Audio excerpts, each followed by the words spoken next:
गांव में आए खूंखार डाकू। रामपुर की शांत सुबह, हरे खेत, बैलों की घंटियां, औरतें कुएं से पानी भरती, गीत गाती, जंगल घेरा, रात में झींगुर, सियार रोते। गांव के बीचों बीच एक बड़ा बरगद का पेड़ था, जहां हर शाम बूढ़े लोग बैठकर कहानियां सुनाया करते थे, कभी पुराने जमींदारों की तो कभी चोर डाकुओं की। पर गांव वालों ने कभी खुद डाकू नहीं देखे थे, बस नाम सुने थे भैरव सिंह डाकू का। कहा जाता था कि वह बीहड़ों में रहता है और उसका गिरोह 100 से ज्यादा डाकुओं का है। वह केवल अमीरों को लूटता है, पर जिसने भी उसकी आंख में आंख डालने की कोशिश की, उसकी लाश अगले दिन पेड़ से लटकती मिलती। एक रात अचानक कुछ बदला। आसमान पर बादल छा गए थे और गांव के सभी लोग जल्दी सो गए। आधी रात के समय किसी ने देखा, 4 घोड़े गांव के रास्ते से दौड़ते हुए आए। घोड़ों पर बैठे लोग काले कपड़ों में थे, सिर पर लाल पटका बंधा हुआ और कंधे पर बंदूकें टंगी हुई। कौन है वहां? चौकीदार हरिया ने आवाज लगाई, पर जवाब बंदूक की आवाज से मिला। धाई। हरिया वहीं ढेर हो गया। गांव में हड़कंप मच गया।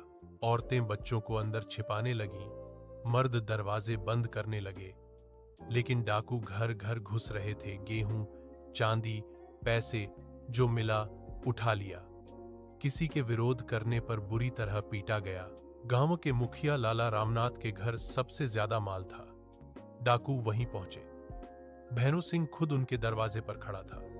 उसका चेहरा डरावना था, घनी मूछें, लाल आंखें और माथे पर पुराने घाव का निशान। लाला रामनाथ, उसने गरजकर कहा, सुना है तू गांव का सबसे अमीर आदमी है। चल दिखा, कहां छुपाया है सोना। लाला कांपते हुए बोले, डाकू भाई, हम गरीब लोग हैं, बस 2 गायें हैं, घर में अनाज है। भैरव हंस पड़ा। गरीब? तेरे घर की दीवारें चूने से नहीं, चांदी से चमकती हैं। फिर उसने अपने साथियों को इशारा किया। सब कुछ लूट लिया गया। सुबह जब सूरज निकला तो रामपुर गांव किसी श्मशान की तरह लग रहा था। हर घर से रोने की आवाजें आ रही थीं। चौकीदार हरिया की लाश को बरगद के नीचे दफनाया गया। गांव की औरतें कसम खा रही थीं कि अब अंधेरा होते ही घरों से बाहर नहीं निकलेंगी। गांव के नौजवानों में गुस्सा था। उनमें से एक था राजू, 24 साल का, दुबला, पतला, लेकिन बहादुर लड़का। उसने कहा, हम कब तक डरते रहेंगे? वो लोग हमारे गांव में आए, हमारे लोगों को मारा, और हम बस देखते रहे? नहीं, अब हम भी लड़ेंगे। पर बुजुर्ग बोले, बेटा, डाकू बंदूक लेकर आते हैं, हमारे पास क्या है? राजू ने दृढ़ता से कहा, दिल है और अपने गांव की मिट्टी की इज्जत है। अगले कुछ हफ्तों में भैरव सिंह का गिरोह बार बार आसपास के गांवों में लूटपाट करने लगा। कभी खेतों से बैल उठा ले जाते, कभी व्यापारियों से वसूली मांगते। सरकार ने कई बार पुलिस भेजी, पर बीहड़ के जंगलों में डाकू ऐसे गायब हो जाते जैसे जमीन निगल जाती हो। रामपुर के लोग अब हर रात गांव की चौकी पर पहरा देने लगे। आग जलाई जाती और 5-5 लोग बारी बारी से पहरा देते। राजू ने अपने 4 दोस्तों को इकट्ठा किया, रामलाल, गोविंद, छोटू और जग्गू। उन्होंने तय किया कि वो अपने गांव की रक्षा करेंगे, चाहे जान चली जाए। एक रात फिर वही हुआ। जंगल से घोड़ों की टापों की आवाज आई। डाकू फिर लौट आए थे। इस बार उन्होंने सोचा था कि गांव वाले फिर डर जाएंगे, पर राजू तैयार था। उसने पेड़ों के पीछे मिट्टी की दीवारें बनाई थीं, ताकि गोली चलाने में बचाव रहे। जैसे ही डाकू गांव में घुसे, राजू ने इशारा किया। अब गोविंद ने मशाल जलाई और ऊपर से ढेर सारा सूखा भूसा फेंका। पूरा रास्ता आग की लपटों में घिर गया। डाकू चौंक गए। कौन है? भैरव सिंह गरजा। राजू ने जवाब दिया, हम हैं, रामपुर वाले। अब यह गांव तेरा नहीं। गोलियां चलने लगीं। राजू और उसके दोस्तों ने डाकुओं की घेराबंदी तोड़ दी। कई डाकू घायल हुए, लेकिन भैरव सिंह भाग गया अपने 2 साथियों के साथ। उस रात गांव वालों ने पहली बार जीत का स्वाद चखा। लोगों ने राजू को वीर राजू कहना शुरू कर दिया। रामपुर गांव के लोग उस रात देर तक नहीं सोए। बरगद के नीचे लोग इकट्ठे हुए। सबके चेहरों पर डर नहीं, बल्कि गर्व था। राजू और उसके दोस्तों को फूलों की माला पहनाई गई। लाला रामनाथ बोले, बेटा राजू, तूने गांव की लाज रख ली। तेरी वजह से आज हम सब जिंदा हैं। राजू ने विनम्रता से कहा, लाला, मैंने कुछ नहीं किया, यह तो सबकी एकता थी। लेकिन राजू की मां शांता देवी बहुत चिंतित थीं। उन्होंने बेटे से कहा, बेटा, जिस भैरव सिंह को पुलिस तक नहीं पकड़ सकी, उसे तूने ललकारा है, वो अब जरूर लौटेगा, सावधान रहना। राजू मुस्कराया, मां, अगर वो लौटा तो इस बार भागने नहीं दूंगा। उधर बीहड़ के भीतर एक गुफा में भैरव सिंह अपने घायल गिरोह के साथ बैठा था। उसके चेहरे पर गुस्से की लकीरें उभरी हुई थीं। एक साथी बोला, सरदार, अब तो उस गांव को छोड़ दो, बहुत हिम्मत वाले लोग हैं। भैरव सिंह दहाड़ा छोड़ दूं? जिस गांव ने भैरव सिंह को ललकारा है, वो गांव अब जिंदा नहीं रहेगा।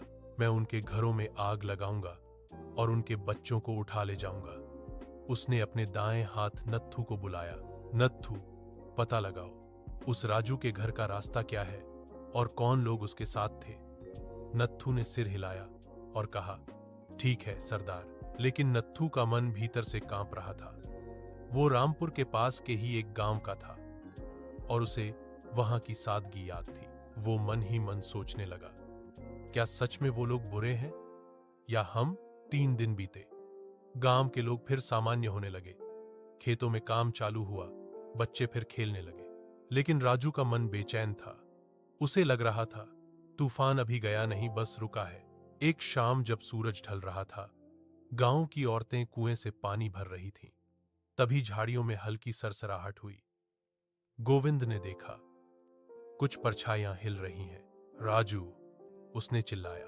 राजू दौड़ा, लेकिन तब तक बहुत देर हो चुकी थी।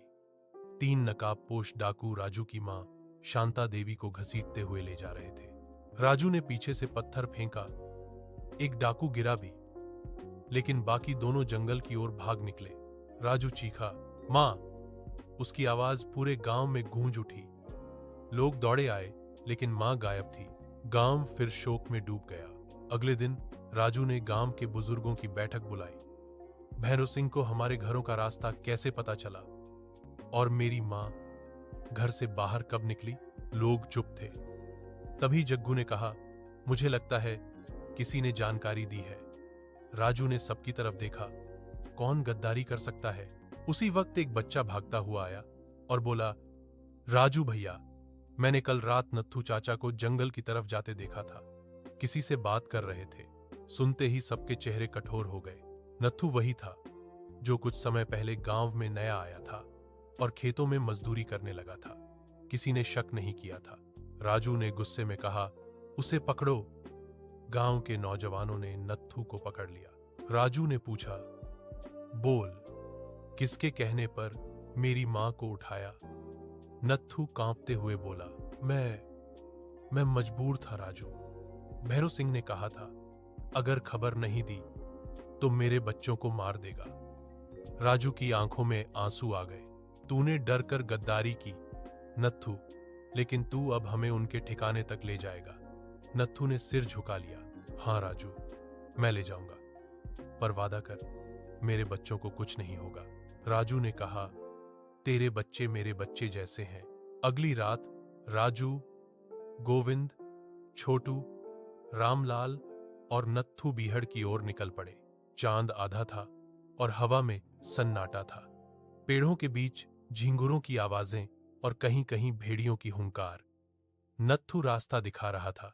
यहीं से 2 मील अंदर एक गुफा है, वहीं उनका ठिकाना है। सब लोग झाड़ियों में झुककर आगे बढ़े। राजू ने अपने पास एक पुरानी बंदूक ली थी, जो उसे चौकीदार हरिया की झोपड़ी से मिली थी। जैसे ही वे पास पहुंचे, आग की लौ दिखाई दी।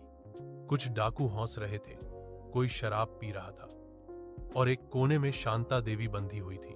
राजू की आंखों में आंसू भर आए, पर उसने खुद को संभाला। गोविंद, तू बाएं से जा। छोटू, तू पीछे से। जैसे ही भैरव सिंह उठकर बोला, कल सुबह हम पूरे गांव को जला देंगे। राजू ने बंदूक तान दी। तब तक तू जलेगा भैरव सिंह। धाइन, गोली चली और भैरव का कंधा छिल गया। गोलियों की बौछार शुरू हो गई। जंगल की शांति गोलियों की गूंज में खो गई।